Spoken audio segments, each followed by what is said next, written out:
Hari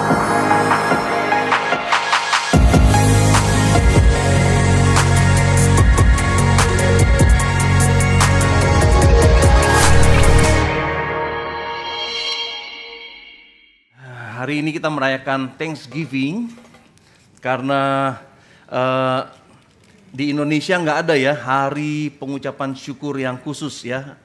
Kalau di Amerika Utara, saudara, mereka merayakan hari Thanksgiving, saudara ya, punya hari yang khusus untuk seluruh bangsa memaknai ucapan syukur mereka kepada Tuhan. Nah, saudara,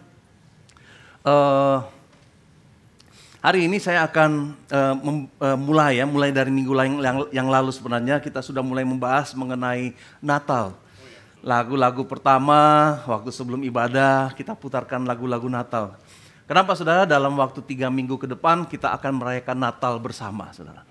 Jadi kita mau pemanasan dulu saudara. Hari ini kita akan bahas juga hal-hal yang mengenai Natal saudara ya. Yang mengenai kita udah mulai masuk masa-masa Advent namanya ya, yaitu masa-masa penantian pada kedatangan Kristus, kepada kelahiran Yesus Kristus, saudara. Nah, minggu ini kita akan bahas satu tema dan minggu-minggu ke depan ya, tema Natalnya kita yaitu Jesus at the center. Yesus yang adalah pusat dari segalanya. Hari ini saya berdoa semoga kita bisa memahami suatu makna yang luar biasa tentang kedatangan Kristus. Saya berdoa hari ini kita bisa mengerti saudara, betapa indahnya Tuhan itu saudara. Saya kasih judul di sini, pada mulanya makna. Mungkin Anda berpikir apa artinya ini, apa maknanya gitu ya. Nah saudara, apa yang Anda lihat di sini saudara? Huruf-huruf. Ada banyak huruf-huruf yang mungkin saya tahu ya, ada beberapa orang di sini yang mulai huruf-huruf yang nggak punya arti ini udah mulai disusun-susun. Ini kira-kira apa ya? Mau jadinya apa ya? Eminem atau mulai mencari makna. Itu kita saudara, itu manusia. Waktu melihat sesuatu yang nggak bermakna, kita berusaha mencari tahu apa maknanya, apa ini huruf apa, ini nanti akan membentuk apa. Ini pikiran saya percaya kita semua, pikiran kita udah mulai menerawang apa ini, mulai susun-susun gitu di dalam batin kita. Nah, ini kalau disusun ini jadi seperti ini. The meaning atau makna saudara ya. Nah dari huruf-huruf yang tidak bermakna ini, pada waktu kita susun sedemikian rupa, ini akan memiliki makna, ini akan memiliki arti saudara. Tanpa disusun dengan tepat, gak akan ada arti apa-apa saudara. Karena huruf-huruf ini adalah lambang bunyi saudara ya. A, oh ini kalau begini kita bacanya A gitu ya. Kalau begini kita bacanya S. Nah itu huruf saudara ya. Huruf-huruf yang tidak bermakna menjadi kata yang bermakna saudara. Dalam bahasa Greek, dalam bahasa Yunani, ini disebut logos. Logos, bahasa Yunani artinya makna saudara. Ada satu ayat yang luar biasa, yang saya yakin kita semua sudah tahu. Pada mulanya adalah firman. Firman itu bersama-sama dengan Allah. Dan firman itu adalah Allah. Nah ini yang ada dalam Alkitab terjemahan baru saudara ya. Nah di dalam bahasa aslinya ini satu-satunya ayat firman Tuhan yang saya hafal bahasa aslinya saudara. Karena ini ayat yang sangat penting saudara ya. Ini ayat yang sangat clear. Ini ayat yang sangat kuat, sangat tegas dan sangat hebat saudara. Dari perkataan satu ayat di sini, Yohanes memulai Injil, menulis Injilnya dengan satu kalimat ini. Enarki in o logos, kai o logos in prostonteon, kai theos in o logos. Pada mulanya adalah firman. Dan firman itu bersama-sama dengan Allah atau sehakikat dengan Allah atau melekat dengan Allah. Dan firman dan Allah adalah firman-Nya. Dan firman itu adalah Allah, sama aja ya. Dia sejajarkan, dia samakan semuanya. Nah, sebenarnya dengan ayat satu ini menghilangkan segala keraguan tentang kesetaraan Yesus di dalam Tritunggal, saudara. Satu ayat ini menghilangkan keraguan atau kebingungan apapun tentang siapa Yesus, saudara ya. Jadi kalau kita mau terjemahkan ya saudara, kita pindahkan kata. Nah ini saudara, di dalam bahasa Indonesia diterjemahkan firman. Kenapa saudara? Pada waktu logos ini diterjemahkan ke dalam bahasa Indonesia, bahkan bahasa Inggris saudara. Bahasa Inggris disebut word. In the beginning was word katanya. Pada mulanya adalah firman. Dengan W huruf besar atau dengan F huruf besar saudara. Karena pada waktu mereka ingin menerjemahkan ke dalam bahasa Indonesia, nggak ada satu vokabulari pun atau kata pun yang bisa dengan tepat memberikan makna bagi kata logos ini, saudara. Makanya disebut pada mulanya adalah firman dengan F huruf besar, karena bicara tentang satu pribadi, saudara. Diterjemahkan. Nah, jadi sebenarnya bunyinya seperti ini ya kalau kita nggak terjemahkan. Pada mulanya ada logos, kita baca sama-sama yang kotak warna pink itu, 1, 2, 3. Pada mulanya adalah logos. Logos itu bersama-sama dengan Allah dan logos itu adalah Allah. Pada mulanya adalah makna. Makna itu bersama-sama dengan Allah atau melekat dengan Allah dan makna itu adalah Allah, saudara. Ini suatu hal yang luar biasa yang membuat kenapa kita merayakan Natal, saudara ya. Mengapa kita merayakan? Karena di ayat Yohanes 1 ayat 14 dikatakan logos itu sudah menjadi manusia dan diam di antara kita, saudara. Yohanes pasal 1 ayat 14. Nah, saya ingin bahas, Pak Boy pasti bersyukur sekali karena hari ini firman Tuhannya singkat. Mudah-mudahan. Biasanya kalau selesai ibadah, Pastor 45 menit tadi. Oke. Nah, saya akan bahas dulu tentang psikologi gitu ya. Saya udah tadi lihat-lihat. Udah di stopwatchnya udah jalan. Saya ingin bagikan dulu tentang ini ya. Kita akan bahas tentang psikologi gitu ya. Saya nggak akan bahas lebih dalam, tapi saya ingin bahas tentang satu hal, saudara, bahwa sepanjang sejarah manusia, ya, para cendekiawan selalu berusaha untuk memahami perilaku dari umat manusia, saudara. Mereka selalu mencari tahu apa yang memotivasi manusia untuk melakukan sesuatu, untuk berjuang, untuk bertahan. Apa yang memotivasi manusia untuk melakukan banyak hal, saudara. Nah, di Austria, saudara, Austria di Eropa, di kota Wina, ada 3 psikolog yang sangat terkenal, yang kemudian dibagi mazhabnya jadi 3, saudara ya, ini. Yaitu mazhab psikoterapi dari Wina gitu ya, Vina gitu ya. Pertama yaitu Sigmund Freud dengan psikoanalisisnya Sigmund Freud. Sigmund Freud ini dia mengatakan motivasi manusia melakukan sesuatu dan berperilaku itu motivasinya yaitu untuk memperoleh kesenangan, saudara. Itu menurut Freud ya, mencari kesenangan. Pokoknya apa yang aja yang dilakukan oleh manusia ingin menyenangkan dirinya, saudara. Apa saja motivasi manusia selalu mencari kenyamanan, selalu mencari sesuatu yang enak, mencari sesuatu yang mudah, saudara. Itu menurut Freud yang memotivasi manusia. Dan katanya obsesi tentang kesenangan ini sebenarnya pada dasarnya katanya bicara tentang quote-unquote kesenangan seksual, saudara. Itu menurut Sigmund Freud. Ketika kesenangan itu nggak didapat dalam bentuk apapun, saudara ya, kesenangan itu nggak bisa diterima oleh manusia. Di situ ada satu masalah dengan kejiwaan, satu masalah psikologis, karena mereka nggak dapatkan apa yang mereka mau.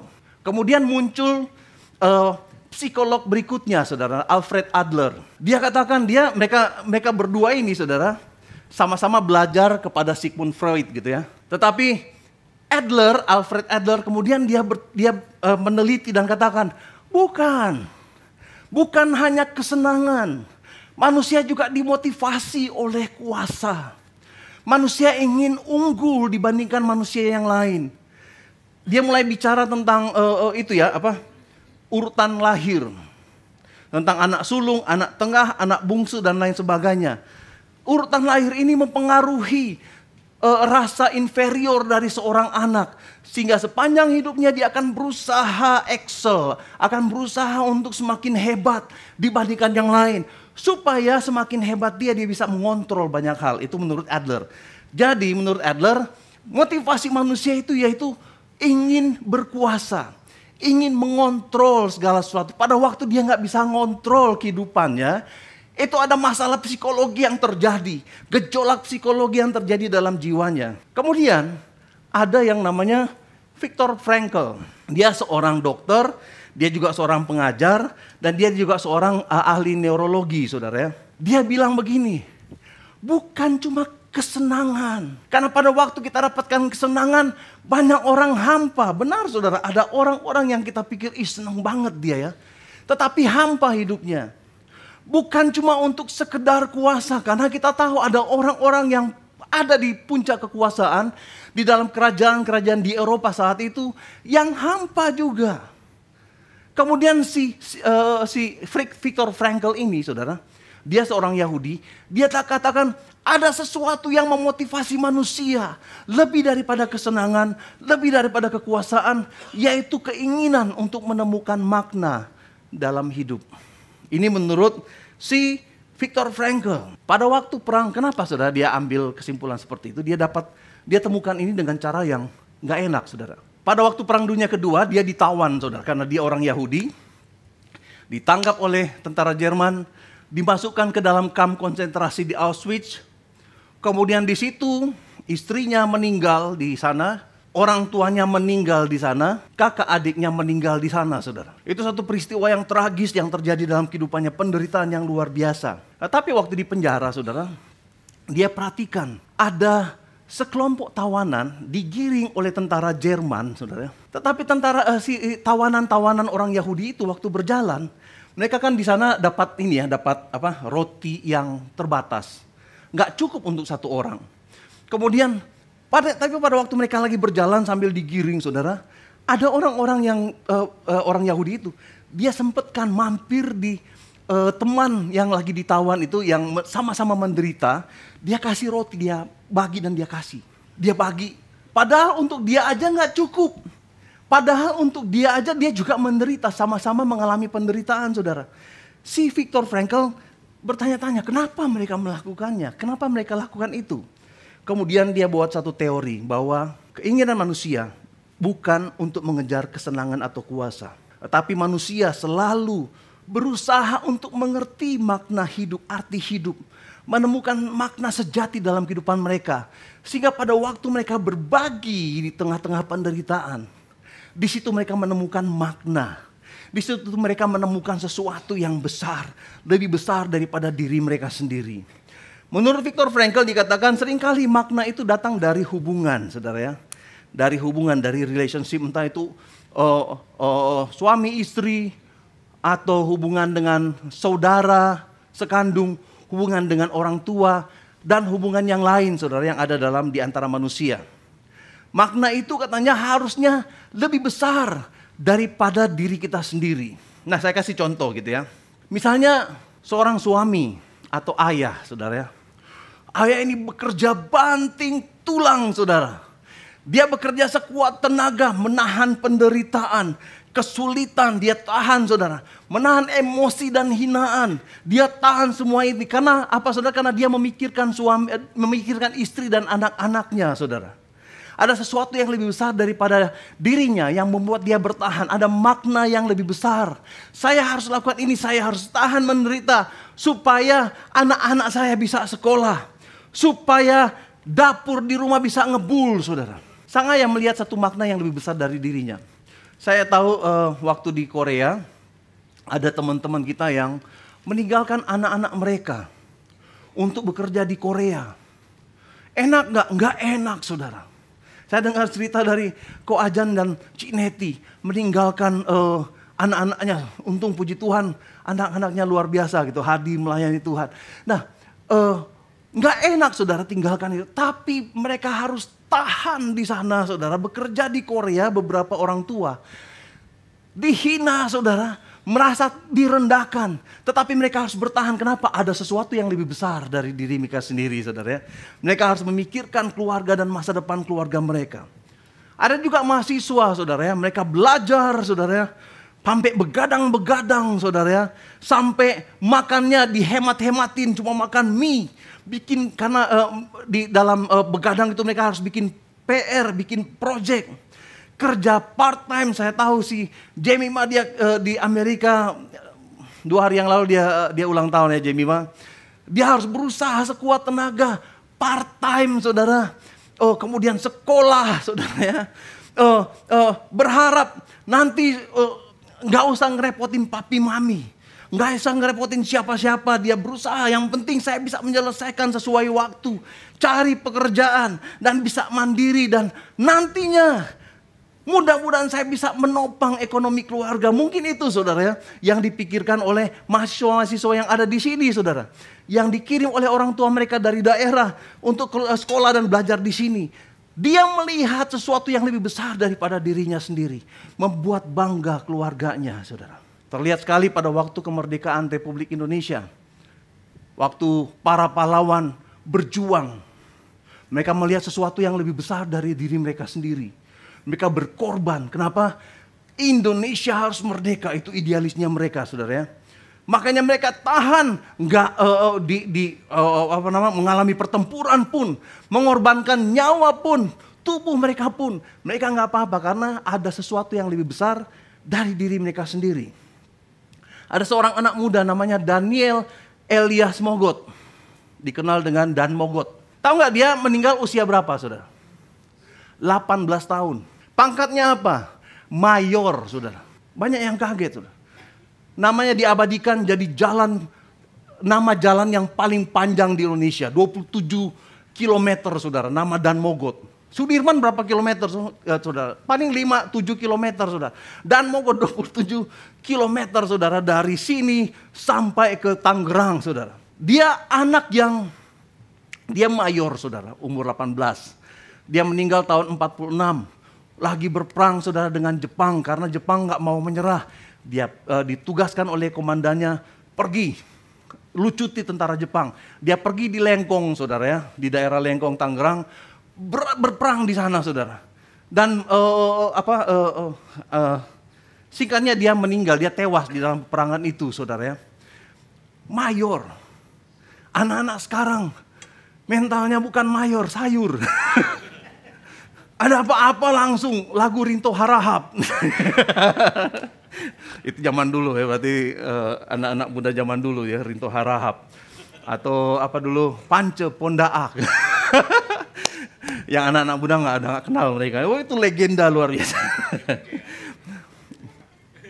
Nah saudara, anak-anak muda ini pada zaman dulu mereka mempunyai sesuatu yang lebih besar daripada diri mereka sendiri. Sehingga mampu berkorban, mampu menahan segala penderitaan dalam kehidupan mereka. Nah saudara, menurut Viktor Frankl ada makna yang lebih besar dari diri kita saudara. Dari diri umat manusia. Dan itu pada waktu kita terkonek dengan makna yang besar ini dia sebut sebagai ultimate meaning atau super meaning. Sesuatu makna yang jauh lebih besar daripada kemanusiaan atau umat manusia saudara. Maka manusia itu akan menemukan makna dalam dirinya. Sebelum manusia ini terhubung saudara ya. Sebelum manusia ini terhubung dengan super meaning ini atau ultimate meaning itu atau makna terbesar atau makna utama dalam dunia ini. Manusia ini gak akan bisa menemukan makna bagi kehidupannya saudara. Jadi adik-adik saudara ya, hargai pengorbanan orang tua saudara, amin. Hargai apa yang sudah dilakukan oleh orang tua Anda. Jangan ngambek karena HP-nya jadul. Jangan marah kalau jatah uang jajanmu terbatas gitu ya. Jangan kecewa karena orang tuamu bekerja.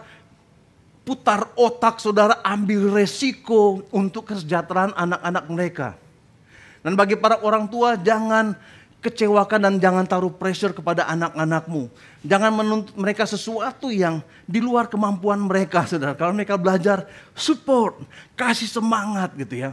Jangan kasih pressure, jangan kasih target yang papa mamanya aja gak bisa capai targetnya waktu masa muda dulu gitu. Terus kita kasih target yang besar buat mereka saudara. Nah, menurut Viktor Frankl, manusia akan terus berjuang mencari makna dalam kehidupan ini. Dan Viktor Frankl katakan, makna ini, ultimate meaning ini atau super meaning ini misterius. Kita harus terus cari saudara sepanjang hidup kita. Kita harus terus berjuang untuk mendapatkan makna dan alasan. Nah, Menurut Viktor Frankl, karena semua hal punya makna, makanya nggak ada yang namanya kecelakaan. Nggak ada, karena musibah apapun yang terjadi ada maknanya, saudara. Ada positifnya, ada juga yang negatifnya. Saya akan bahas tentang ini, saudara ya. Setiap kejadian dalam kehidupan seseorang ada purpose-nya, ada maknanya.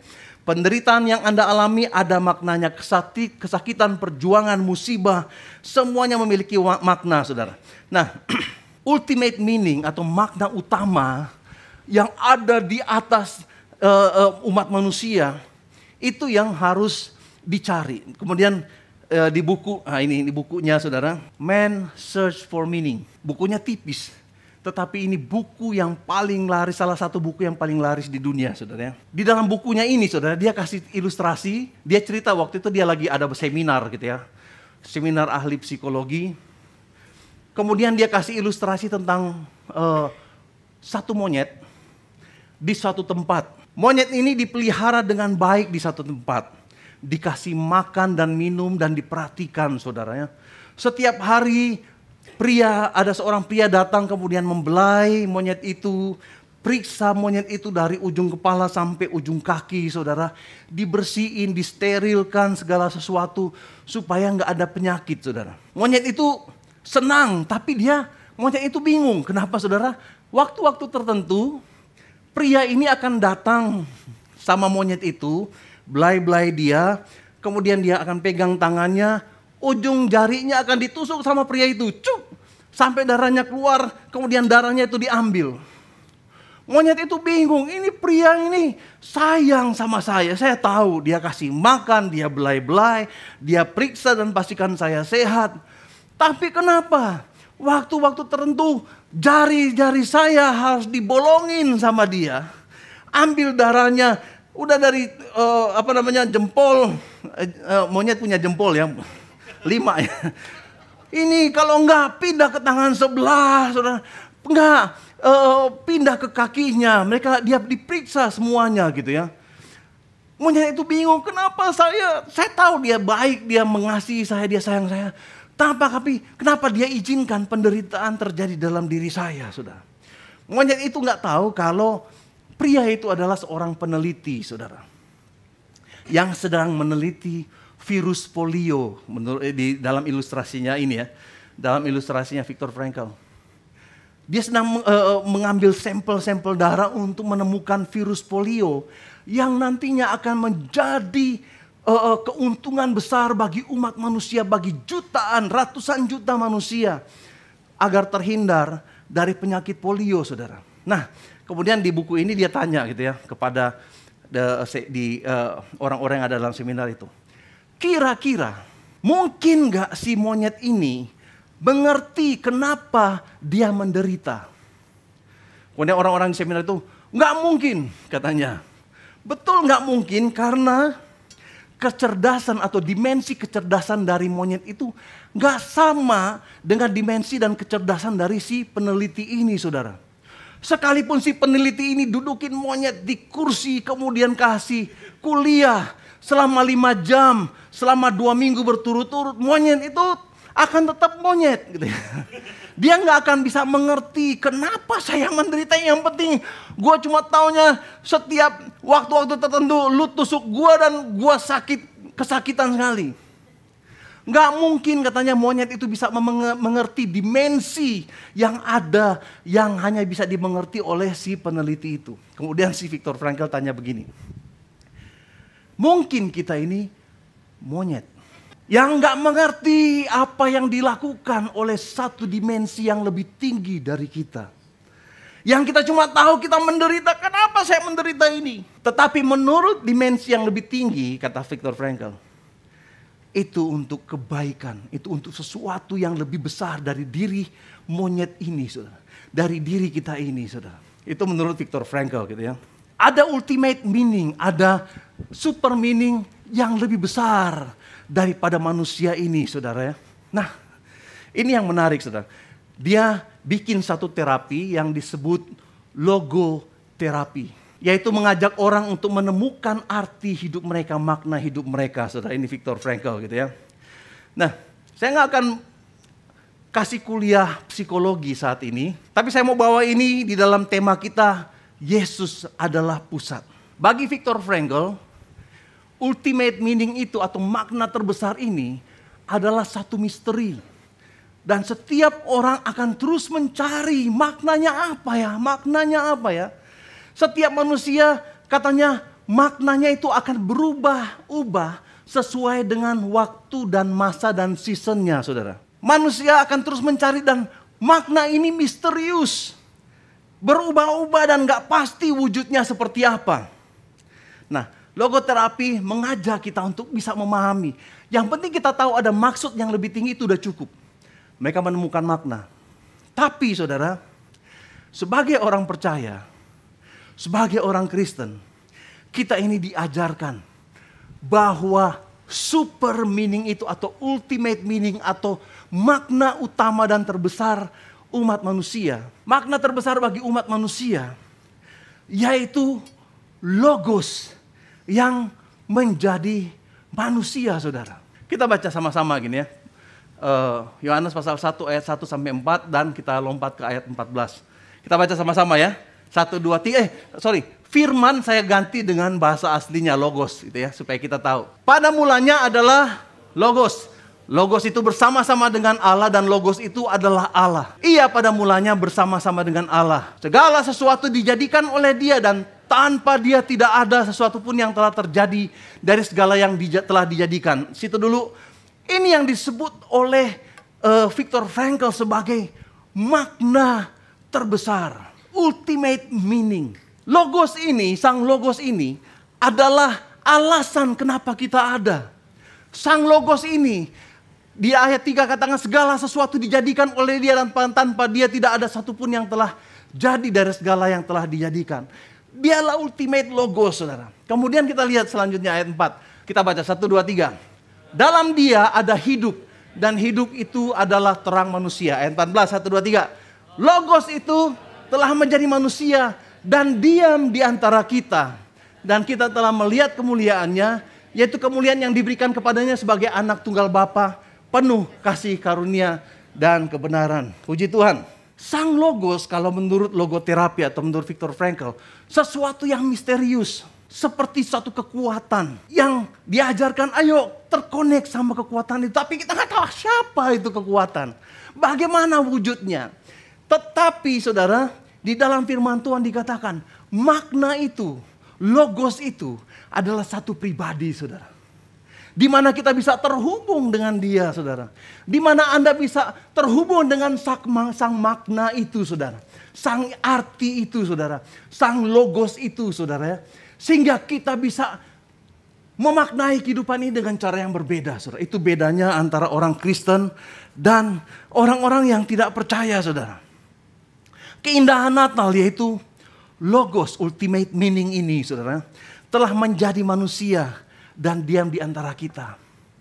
Dan itu dia, logos ini, makna ini bukan sesuatu yang abstrak, bukan sesuatu yang misterius, bukan sesuatu yang berubah-ubah, saudara. Bukan sesuatu yang bisa timbul tenggelam. Enggak, saudara.